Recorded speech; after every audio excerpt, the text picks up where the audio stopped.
Hi hello welcome back to Indian Insta cooking. இன்னைக்கு நம்ம பார்க்க போகிறது நவராத்திரி ஸ்பெஷல் வீடியோங்க. நவராத்திரியை முன்னிட்டு நம்ம ஒவ்வொரு நாளும் அம்மனோட ஒவ்வொரு சிறப்புகள் பற்றியும் அவங்களோட அவதாரத்தை பற்றியும் பேசிட்டு வரோம். அந்த வகையில் நவராத்திரி 6ஆம் நாளான இன்னைக்கு நம்ம பார்க்க போகிற அம்மனோட பெயர் கார்த்தியாயினி. வாங்கங்க கார்த்திகாயினி அம்மனோட கதை என்னன்னோ அவங்களோட சிறப்புகள் என்னன்னு பார்த்துடலாம். ஒரு ஊர்ல காத்யாயன் அப்படின்னு சொல்லிட்டு ஒரு முனிவர் இருக்காருங்க. அவருக்கு அம்பாலே தன்னோட மகளா வந்து பிறக்கணும்னு ரொம்பவே ஆசைப்படுறாரு. இதற்கான முயற்சியா தினமும் தியானத்திலையும் பூஜையிலையும் அமர்ந்து அம்பால நினைச்சு வழிபட்டுட்டு வராரு. இதற்கிடையில மகிஷாசுரனான அசுரன் தன்னை பாதி உடம்பு அசுரனாகவும் பாதி உடம்பு எருமையாகவும் பெற்றவர். இவருக்கு தன்னை எப்பனாலும் முழுமையான எருமையாகவும் இல்ல அசுரனாகவும் மாற்றும் திறன் பெற்றவராய் இருந்தாருங்க. மகிஷாசுரன் தேவர்கள் எல்லாத்தையும் ரொம்பவே துன்புறுத்த ஆரம்பிக்கிறாருங்க. அதே மாதிரி பிரம்மர்கிட்ட இருந்து ஒரு வரமும் வாங்கியிருந்தாரு. அதாவது பெண்ணால் தான் தனக்கு மரணம் அப்படின்னு சொல்லிட்டு ஒரு வரம் தாங்க அது. தேவர்கள் எல்லாரும் ஆதிமூல கடவுளான ஆதிபராசக்தி தேவியை வணங்க ஆரம்பிக்கிறாங்க. அம்பா நீங்க திரும்பியும் இந்த புவியில பிறந்து மகிஷாசுரனை அழிக்கணும்னு வேண்ட ஆரம்பிக்கிறாங்க. அம்பாள் இந்த 2 பேரோட வேண்டுதலையும் நிறைவேற்ற வகையில அம்பாள் காத்யாயனோட மகளா வந்து இந்த புவியில தோன்றாங்க. அதனால தான் நம்ம அம்பால காத்யாயன் மகளா பிறந்தனால காத்யாயனி அப்படின்னு சொல்லி அழைக்கவும் ஆரம்பிக்கிறோம். அம்பாள் ஒரு அழகான பெண்ணா வளர்ந்துருக்காங்க. அம்பாலை பார்க்கும் போதே ஒரு தேஜஸாகவும் அழகோவியமாகவும் இருப்பாங்கன்னு சொல்லப்படுதுங்க. ஒரு நாள் மகிஷாசுரனோட தூதர்களான சந்தா மற்றும் முண்டா அம்மனை பார்க்குறாங்க. கார்த்திகாயினி அம்மாவை பார்த்த உடனே இவங்க மகிஷாசுரனுக்கு ஏற்றவங்களா இருப்பாங்கன்னு அவங்களுக்கு மனைவியா இவங்களே அமையணும்னு ஆசைப்படுறாங்க. இந்த செய்தியை மகிஷாசுரன்ட்டையும் போய் சொல்கிறாங்க. மகிஷாசுரன் தன்னோட மற்றொரு தூதுவரான துந்துமி கிட்ட தூது அனுப்புறாரு. அதாவது அம்பால போய் சந்திக்க சொல்லி தன்னை மனமுடிக்க கேட்கறதுக்கு தூது அனுப்புறாரு.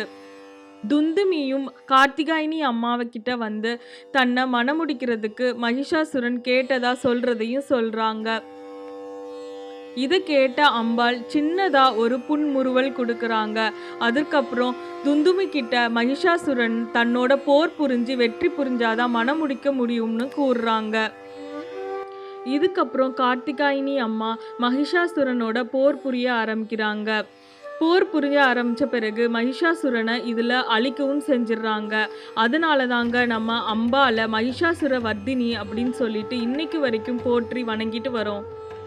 அதனால தான் நவராத்திரி 6ஆம் நாளான இன்னைக்கு அம்மாவோட அவதாரமா கார்த்திகாயினி அம்மாவை நம்ம இன்னைக்கு வணங்கணும்னா நம்ம கிட்ட இருக்கிற பாவங்கள் எல்லாம் அணிஞ்சு நம்ம மனது தூய்மை அடையும் அப்படின்னு சொல்லப்படுதுங்க. நவராத்திரி 6ஆம் நாளான இன்னைக்கு உகந்த நிறம் என்னன்னு பார்த்தோம்னா சிவப்பு நிறம்ங்க. அதே மாதிரி இன்னைக்கு உகந்த மலரா நம்ம கருதப்படுறது செம்பருத்தி பூ. இதை வச்சு இன்னைக்கு அம்பாலை வணங்குனீங்கன்னா அம்பாலோட அருள் நம்மளுக்கு கிட்டும்னு நம்பப்படுதுங்க. இன்னைக்கு உகந்த கோலம் என்னன்னு பார்த்தீங்கன்னா நவதானிய கோலம். இப்போ வாங்குங்க நம்ம இன்னைக்கு உரிய நெய்வேத்திய ரெசிபி என்னன்னு பார்த்துடலாம். காலை நேரத்தில் இன்னைக்கு அம்பாளுக்கு படைக்கிறதுக்கு நெய்வேத்தியமாக சக்கரை பொங்கல் ரெசிபி என்னன்னு பார்த்துடலாங்க. இதுக்கு தேவையான பொருட்கள் என்னென்னு பார்த்துடலாம். இதுக்கு தேவையான பொருட்கள் என்னென்ன அப்படின்னு பார்த்தீங்கன்னா அரிசி 1 கப் அளவு, பாசிப்பருப்பு 1/4 கப், நெய் ஒரு 4 டேபிள் ஸ்பூன் அளவு, ஜாகரி ஒரு 240 கிராம் அளவு, முந்திரி பருப்பு 8, கிஸ்மிஸ் பழம் தேவையான அளவு, உப்பு தேவையான அளவு. அதாவது நான் இன்னைக்கு உப்பு 1 பிஞ்ச் மட்டும் போட்டிருக்கேங்க. பாசிப்பருப்பையும் அரிசியையும் நல்லா கழுவிட்டு அதில் 6 கப் அளவு தண்ணி ஊற்றி இதை ஒரு விசில் வச்சு இறக்கிடலாங்க.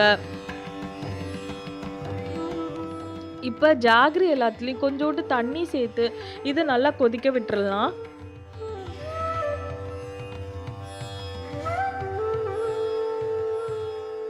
ஜாகரி எல்லாமே நல்லா கரைஞ்ச உடனே இதை தனியாக எடுத்து வச்சிடலாங்க.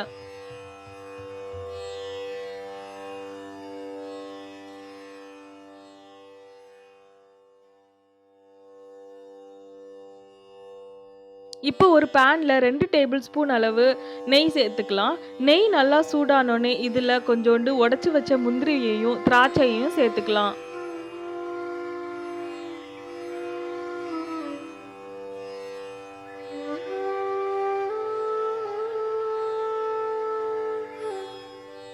முந்திரியும் திராட்சையும் நல்லா நிறம் மாறின பிறகு இதை தனியாக எடுத்து வச்சுக்கலாங்க. பாருங்க, சாதம் நல்லா வெந்துருச்சு. இப்போ இதில் நம்ம ஏற்கனவே செஞ்சு வச்சிருந்த ஜாகரி தண்ணியை வடிகட்டி இதில் ஊற்றிடலாம். ஊற்றிட்டு இந்த மாதிரி கிளறி விடுங்க. அடுப்பை ஒரு மீடியம் ஃப்ளேமில் வச்சுக்கலாம். கொஞ்சம் நல்லா கட்டி ஆகிற சமயத்தில் இதில் இன்னும் கொஞ்சம் நெய் சேர்த்துக்கலாங்க. நான் அம்மனுக்கு நெய்வேத்தியமாக படைக்கிறனால இன்னைக்கு நான் இதில் தாராளமாக 2 டேபிள் ஸ்பூன் அளவு நெய் சேர்த்துருக்கேன்.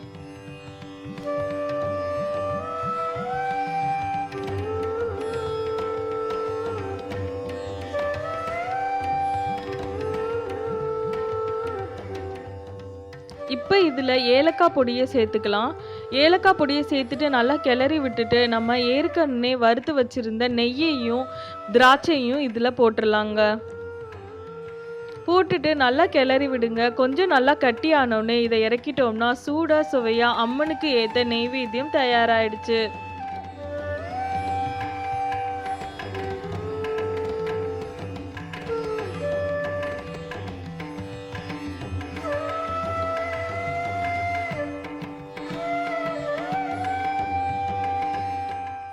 மாலை நேரத்தில் அம்மனுக்கு படைக்கிறதுக்கு நெய்வேத்தியமாக இன்றைக்கி நம்ம பார்க்க போகிற ரெசிபி கொண்டக்கடலை சுண்டல்.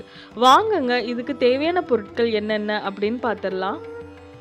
கொண்டக்கடலை ஒரு 3/4 கப் அளவு, எண்ணெய் 2 டேபிள் ஸ்பூன் அளவு, கடுகு 3/4 டீஸ்பூன், வத்தல் ஒரு 3, கருவேப்பிலை தேவையான அளவு, துருவின தேங்காய் 2 டேபிள் ஸ்பூன் அளவு, பெருங்காயத்தூள் தேவையான அளவு, உப்பு தேவையான அளவு.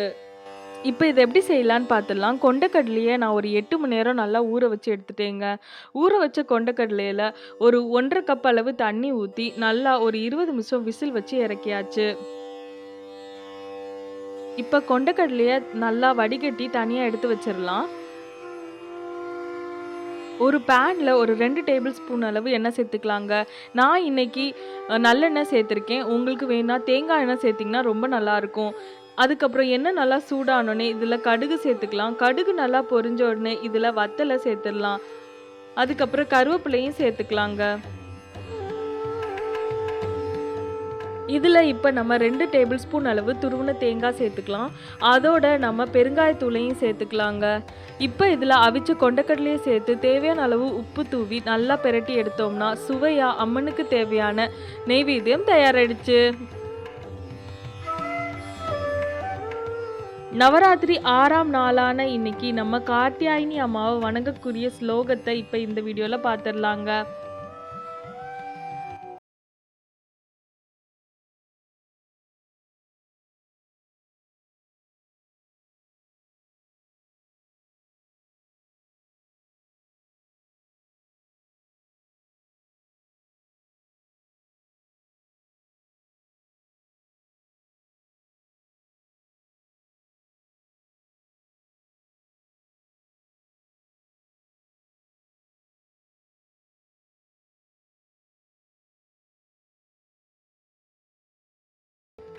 இந்த ஸ்லோகத்தை நம்ம 9 முறை சொல்லி வரும்போது அம்பாலோட அருள் நம்மளுக்கு கிட்டும்னு நம்பப்படுதுங்க. உங்களுக்கு இந்த வீடியோ கண்டிப்பாக பிடிச்சிருக்கும் நான் நம்புகிறேன். பிடிச்சிருந்தா உங்கள் ஃப்ரெண்ட்ஸ் அண்ட் ஃபேமிலிக்கு கண்டிப்பாக ஷேர் பண்ணுங்கள். கீழே இருக்க கமெண்ட் செக்ஷனில் கமெண்ட் பண்ணுங்கள். நீங்கள் இன்னும் நம்ம சேனலை சப்ஸ்கிரைப் பண்ணலைன்னா கண்டிப்பாக சப்ஸ்கிரைப் பண்ணுங்கள். தேங்க்யூ ஃபார் வாட்சிங் இந்தியன் இன்ஸ்டா குக்கிங்.